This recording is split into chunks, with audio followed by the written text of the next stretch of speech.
టీమిండియాకు ఆడడం మొదలుపెట్టి 9 ఏళ్లు దాటి 10వ ఏడాది వచ్చేస్తోంది. కానీ ఇప్పటికీ టీంలో పర్మనెంట్ ప్లేయర్ కాలేకపోయాడు. 30 ఏళ్ల వయసు వచ్చేసింది. కుర్రాళ్ల నుంచి తీవ్రమైన పోటీ.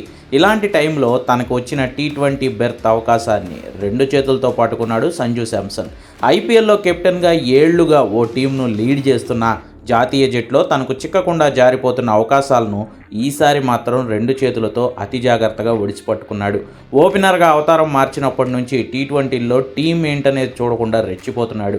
అదే జోరులో సౌత్ ఆఫ్రికా మీద 4వ టీ20లోనూ దుమ్ము రేపాడు.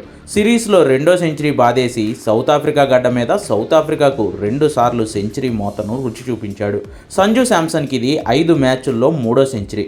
బంగ్లాదేశ్తో టీ20 సిరీస్ లాస్ట్ మ్యాచ్లో సెంచరీ కొట్టి ఫామ్లోకి వచ్చిన సంజు బాయ్ నెల రోజుల గ్యాప్ తర్వాత జరిగిన సౌత్ ఆఫ్రికా టీ20 సిరీస్లో మొదటి మ్యాచ్లోనూ సెంచరీ బాదేశాడు. అలా వరుసగా 2 సెంచరీలు బాది రికార్డు క్రియేట్ చేసిన సంజు ఆ తర్వాత 2-3 టీ20ల్లో డకౌట్ అవ్వడం మళ్లీ విమర్శలకు దారితీసింది.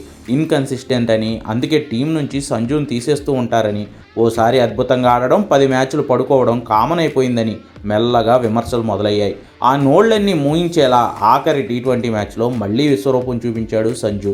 56 బంతుల్లో 6 ఫోర్లు 9 సిక్సర్లతో 109 పరుగులు బాది సిరీస్లో 2వ సెంచరీ, వరుసగా 5 మ్యాచ్ల్లో 3వ సెంచరీని బాది తన ఫామ్ గాలివాటం కాదని ప్రూవ్ చేశాడు.